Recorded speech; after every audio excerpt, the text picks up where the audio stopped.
Welcome to the 1000 Nights and 1 Night.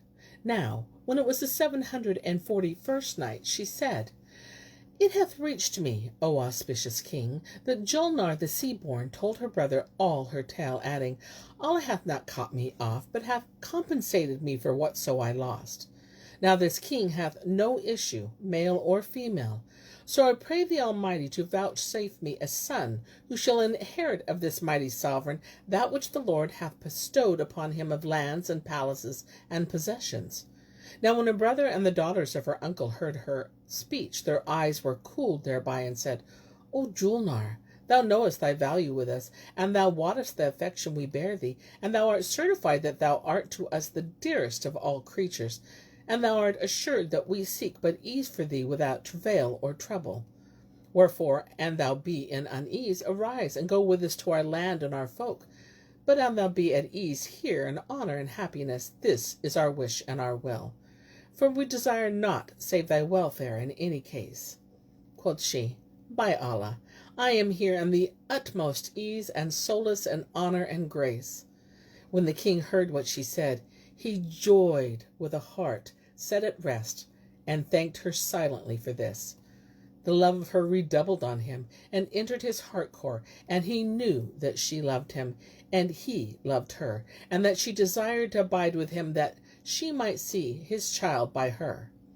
Then Julnar bade her women lay the tables, and set on all sorts of viands, which had been cooked in kitchens under her own eyes, and fruits and sweetmeats whereof she ate, and she and her kinsfolk.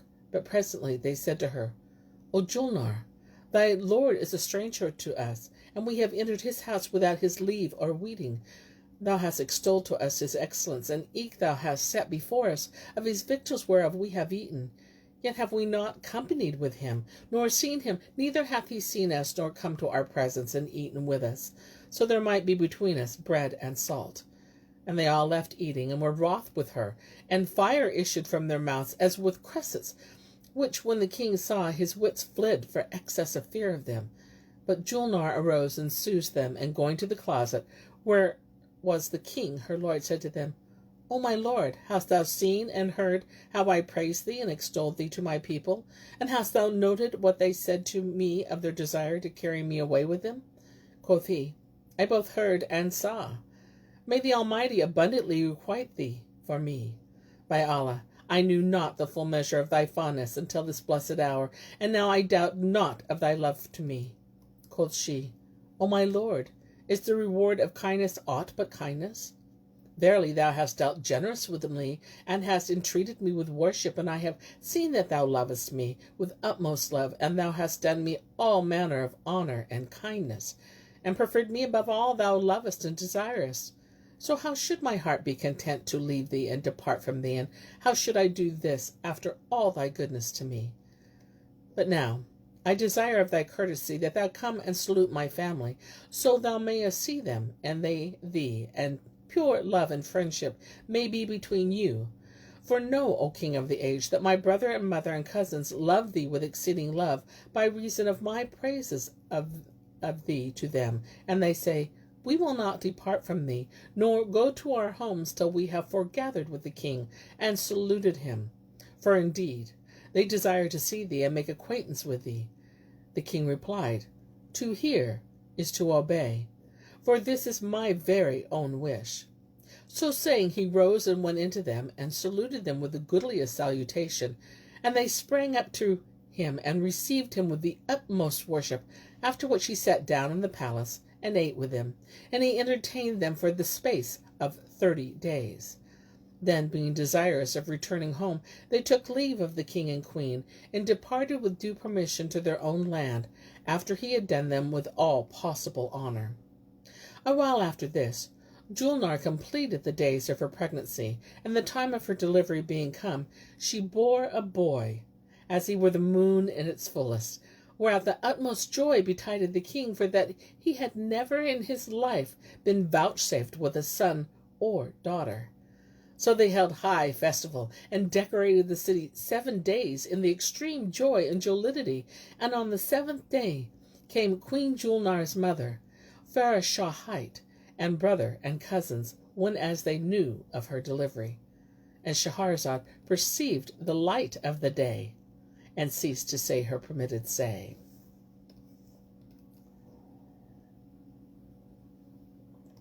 Now, when it was the 742nd night, she said, It hath reached me, O auspicious king, that when Julnar was brought to bed and was visited by her people, the king received them with joy at their coming, and said to them, I said that I would not give my son a name till you should come and name him of your knowledge.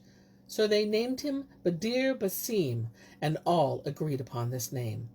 Then they showed this child to his uncle Salah, who took him in his arms, and arising began to walk about the chamber with him in all directions, right and left.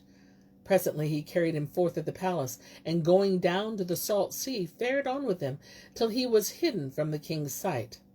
Now when Sharman saw him take his son, and disappear with him into the depth of the sea, he gave the child up for lost, and fell to weeping and wailing. But Julnar said to him, O king of the age, fear not, neither grieve for thy son, for I love my child more than thou, and he is with my brother. So reek thou not of the sea, neither fear for him drowning. Had my brother known that aught of harm would betide the little one, he had not done this deed, and he will presently bring thee thy son safe, Inshallah, and it please the Almighty. Now was an hour past before the sea became turbid and troubled, and King Salah came forth and flew from the sea till he came up to them with the child lying quiet, and showing a face like the moon on the night of fullness. Then, looking at the king, he said, Happily, thou fearest harm for thy son, whenas I plunged in the sea with him. Replied the father, Yes, O my lord, I did indeed fear for him, and thought he would never be saved therein. Rejoined Salah, O king of the land, we penciled his eyes with an eye powder we know of, and recited over him the names graven upon the seal ring of Solomon, David's son, on whom be peace. For this is what we used to do with children newly born among us. And now thou needest not fear for him drowning or suffocation in all the oceans of the world. If he should go down into them, for even as ye walk on the land, so walk we in the sea. Then he pulled out of his pocket a casket, graven and sealed, and breaking open the seals, emptied it. Whereupon there fell from it strings of all manner of jacinths and other jewels, besides 300 bugles of emeralds, and another 300 hollow gems, as big as ostrich eggs, whose light dimmed that of the sun and moon. Quoth Salah, O king of the age, these jewels and hyacinths are a present from me to thee. We never yet brought thee a gift, for that we knew not Julnar's abiding place, neither had we of her any tidings or trace. But now that we see thee to be united with her, and we are all become one, we have brought thee this present, and every little while we will bring thee the like thereof, Inshallah. For that these jewels and jacinths are more plentiful with us than pebbles on the beach, and we know the good and the bad of them, and their whereabouts, and the way of them, and they are easy to us. When the king saw the jewels, his wits were bewildered, and his sense was astounded, and he said, By Allah, one single gem of these jewels is worth my realm. Then he thanked for his bounty Salah the Sea-Born, and looked towards Queen Julnar, and said, I am abashed before thy brother, for that he hath dealt munificently by me, and bestowed on me these splendid gifts, which the folk of the land were unable to present. So she thanked her brother for his deed, and said, O king of the age, thou hast the prior claim on us, and it behoveth us to thank thee, for thou hast entreated our sister with kindness, and we have entered thy dwelling, and eaten of thy victuals. And the poet saith, Had I wept before she did in my passion fasada, I had healed my soul before repentance came. But she wept before I did. Her eyes drew mine, and I said, The merit belongs to the precedent. And resumed Salah the Pious, If we stood on our faces in your presence, O king of the age, 1,000 years, yet had we not to might to requite thee, and this were but a scantling of thy due. The king thanked him with the heartiest thanks, and the merman and the merwomen abode with him 40 days' space, at the end of which Salah arose and kissed the ground before his brother-in-law, who asked, What wantest thou, O Salah? He answered, O king of the age, Indeed, thou hast done us overabundant favors, and we crave of thy bounties that thou deal charitably with us, and grant us permission to depart. For we yearn after our people and country and kinsfolk and our homes. So will we never forsake thy service, nor that of our sister and our nephew. And by Allah, O King of the age, 'tis not pleasant to my heart to part from thee. But how shall we do, seeing that we have been reared in the sea, and that the sojourn of the shore liketh us not? When the king heard these words, he rose to his feet and farewelled Julnar the Sea-Born, and his mother and his cousins, and all wept together because of parting. And presently they said to him, Anon, we will be with thee again, nor shall we forsake thee, but will visit thee every few days. Then they flew off and descended into the sea, and disappeared from sight. And Shahrazad perceived the dawn of the day, and ceased saying her permitted say.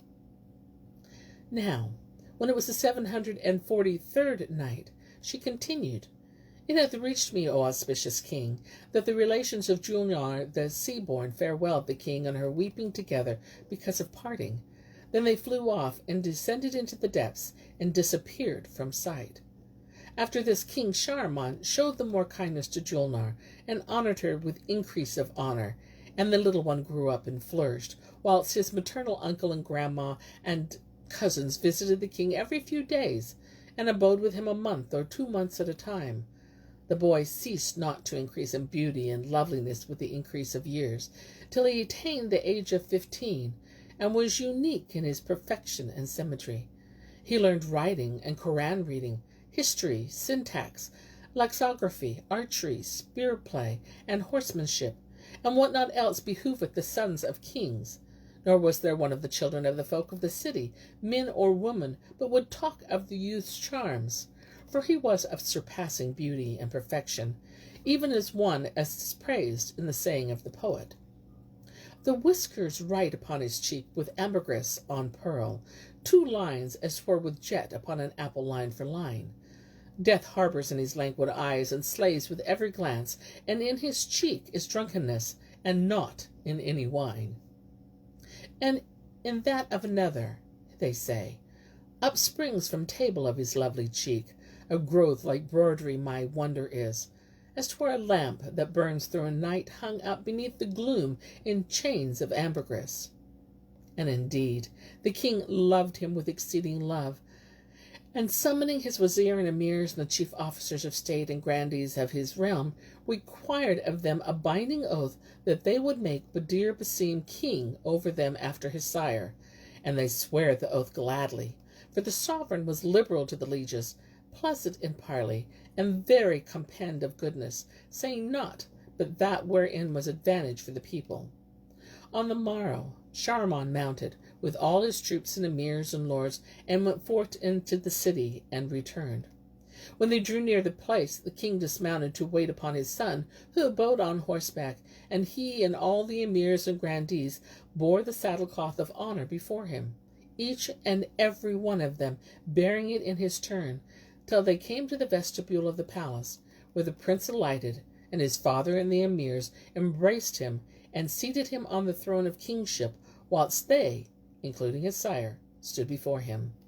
Then Badr Basim judged the people, deposing the unjust and promoting the just, and continued so doing till near upon noon, when he descended from the throne and went to his mother Julnar the Sea-Born, with the crown upon his head, as he were the moon. When she saw him with the king standing before him, she rose and kissing him, gave him joy of the sultanate, and wished him and his sire length of life and victory over their foes. He sat with her and rested till the hour of mid-afternoon prayer, when he took horse and repaired with the emirs before him to the Maidan plain, where he played at arms with his father and his lords till nightfall, when he returned to the palace, preceded by all the folk. He rode forth thus every day to the tilting ground, returning to sit and judge the people and do justice between carle and churl, and thus he continued doing a whole year, at the end of which he began to ride out a hunting and a chasing, and to go round about in the cities and countries under his rule, proclaiming security and satisfaction, and doing after the fashion of kings. And he was unique among the people of his day for glory and valor, and just dealing among the subjects. And it chanced that one day the old king fell sick, and his fluttering heart forebode him of translation to the mansion of eternity. His sickness grew upon him till he was nigh upon death, when he called his son, and commended his mother and subjects to his care, and caused all the emirs and grandees once more swear allegiance to the prince, and assured himself of them by the strongest oaths, after which he lingered a few days, and departed to the mercy of Almighty Allah. His son and widow and all the emirs and wazirs and lords mourned over him, and they built him a tomb and buried him therein. They ceased not ceremonially to mourn for him a whole month, till Salah and his mother and cousins arrived, and condoled with their grieving for the king, and said, O Julnar, though the king be dead, yet hath he left his noble and peerless youth, and not dead is whoso leaveth the like of him, the rending lion and the shining moon. And Shahrazad perceived the dawn of the day, and ceased to say her permitted say. Now, when it was the 744th night, she pursued, It hath reached me, O auspicious king, that Salah, brother of Julnar, and her mother and cousins said to her, Albeit the king be dead, yet hath he left behind him as successor this noble and peerless youth, the rending lion and the shining moon. Thereupon the grandees and the notables of the empire went into King Badr Basim, and said to him, O king, there is no harm in mourning for the late sovereign, but over mourning seemeth none save women. Wherefore occupy thou not thy heart and our hearts with mourning for thy sire, inasmuch as he hath left thee behind, and whoso leaveth the like of thee is not dead. Then he comforted him, and diverted him, and lastly carried him to the bath. When he came out of the hammam, he donned a rich robe, purfled with gold, and embroidered with the jewels and jacinths, and setting the royal crown on his head, sat down on his throne of kingship, and ordered the affairs of the folk, doing equal justice between strong and weak, and exacting from the prince the dues of the pauper, wherefore the people loved him with exceeding love. Thus he continued doing for a full year, whilst every now and then his kinsfolk of the sea visited him, and his life was pleasant, and his eyes were cooled. Now it came to pass that his uncle Salah went in one night of the nights to Julnar, and saluted her, whereupon she rose, and embracing him, seated him by her side, and asked him, O my brother, how art thou, and my mother and my cousins? He answered, O my sister, they are well, and glad, and in good case, lacking naught save a sight of thy face. Then she set somewhat of food before him, and he ate, after which talk ensued between the twain, and they spake of King Badr Basim, and his beauty and loveliness, his symmetry and skill, and cavarice and cleverness and good breeding.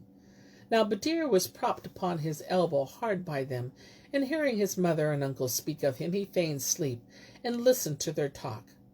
Presently Salah said to his sister, Thy son is now 17 years old, and is unmarried, and I fear lest mishap befall him, and he have no son. Wherefore it is my desire to marry him to princess of the princesses of the sea, who shall be a match for him in beauty and loveliness. Quoth Julnar, Name them to me, for I know them all. So Salah proceeded to enumerate them to him one by one, but to each she said, I lack not this one for my son. I will not marry him, but to one who is equal in beauty and loveliness, and wit and piety, and good breeding and magnanimity, and dominion and rank and lineage. Quoth Salah, I know none other of the daughters of the king of the sea, for I have numbered to thee more than 100 girls, and not one of them pleaseth thee. But see, O my sister, whether thy son be asleep or no. So she felt Badr, and finding on him the signs of slumber, said to Salah, He is asleep. What hast thou to say, and what is thine object in making sure his sleeping? Replied he, O my sister, know that I have bethought me of a mermaid of the mermaids who befitteth thy son, but I fear to name her, lest he be awakened, and his heart be taken with love, and maybe she shall be unable to win her. So should he and we, the grandees of the realm, be wearied and vain, and trouble betide us through this. For as saith the poet, Love at first sight is a spurt of spray, but a spreading sea when it gaineth sway. When she heard these words, she cried, Tell me the condition of this girl and her name, for I know all the damsels of the sea, kings' daughters and others, and if I judge her worthy of him, I will demand her in marriage for him of her father, though I spend on her whatso my hand possesseth. So recount to me all anent her, and fear naught, for my son sleepeth. Quoth Salah, I fear lest he be awake, and the poet saith, I loved him soon as his praise I heard, for air oft loveth ere I survey. But Julnar said, Speak out, and be brief, and fear not, O my brother. So he said, By Allah, O my sister, none is worthy of thy son, save the princess Julnar, daughter of King Al-Samandal, for that she is like unto him in beauty and loveliness and brilliancy and perfection, nor is there found in sea or on land a sweeter or pleasanter of gifts than she. For she is prime in comeliness and seemly head of face, and symmetrical shape of perfect grace.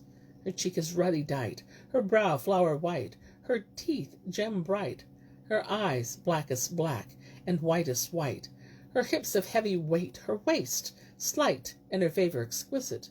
When she turneth, she shameth the wild cattle, and the gazelles, and when she walketh, she breedeth envy in the willow branch. When she unveileth her face, outshineth sun and moon, and all who look upon her are enslaved soon. Sweet-lipped and soft-sided indeed is she. Now, when Julnar heard what Salah said, she replied, Thou sayest sooth, O my brother. By Allah, I have seen her many, many times, and she was my companion when we were little ones. But now we have no knowledge of each other for constraint of distance, nor have I set eyes on her in 18 years. By Allah, none is worthy of my son but she. Now Badr heard all they said, and mastered what had passed, first and last, of these praises bestowed on Julnar, daughter of King Al-Samandal. So he fell in love with her on hearsay, pretending sleep the while, wherefore fire was kindled in his heart on her account full sore, and he was drowned in a sea without bottom or shore. And Shahrazad perceived the dawn of the day, and ceased to say her permitted say. And so do I cease the telling of this tale for today, till it be morrow.